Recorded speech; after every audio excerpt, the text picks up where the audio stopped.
خیلی خیلی جسور و نترس. من همیشه میترسیدم که نکنه اتفاقی براش بیفته.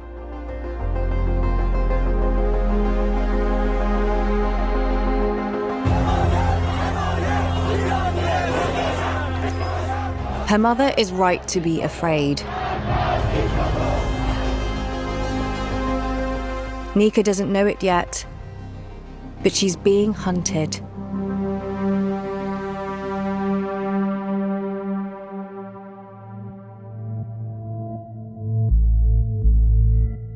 We've been handed what is, on the face of it, a classified IRGC report that's never been published before.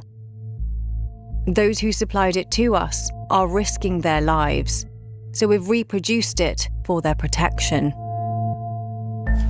It's 6 pages of a much larger case file of investigations into protesters during 2022. These pages summarise a 5-hour classified hearing on Nika's case.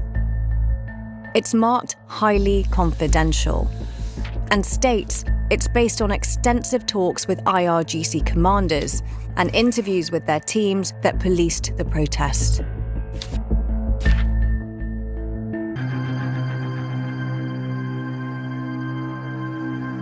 The report includes the direct testimony of Team 12, who tell us what happens next.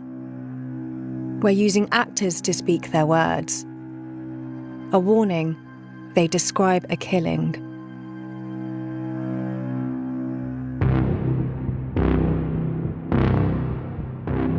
It was completely dark. We could only see each other with the light of our phones. Arash gagged her mouth with his socks, but she started struggling. Then Sadek laid her on the chest freezer and sat on her. The situation calmed.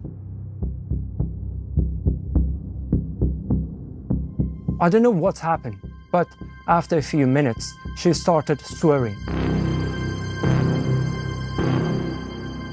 I couldn't see anything. I could only hear fighting and bashing. When she started swearing and struggling again, I turned on my phone light and saw Sadek was sitting on her with his hands in her pants.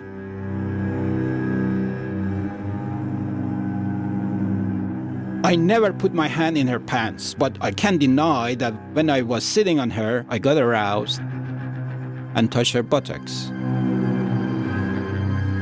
Her hands were tied behind her back, but she suddenly jolted her body, so I fell. She kicked at my face, so I had to defend myself.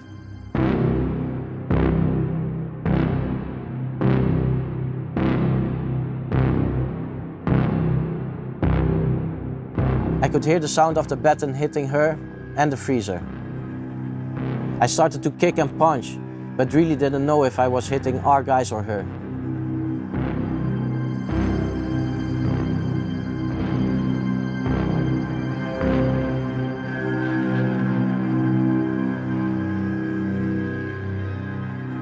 From the truck's cabin, Morteza hears the commotion and orders the driver to pull over. When I saw her, I was only thinking about how to transfer her. And didn't ask them any questions except, is she breathing? I think it was Behruz who answered, no, she's dead.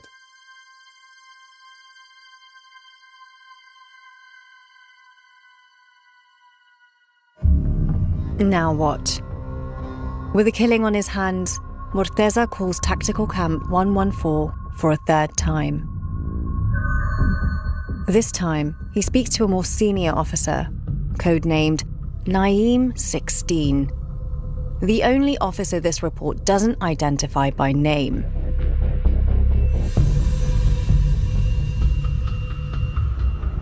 We already had death in our stations, and I didn't want the number to rise to 20.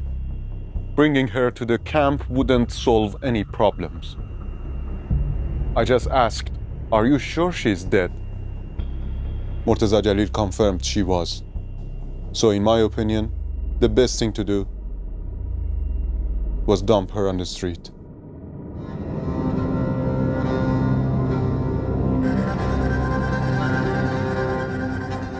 I had a light, and with my own vest, I cleaned the blood from her face and head, which were not in a good condition.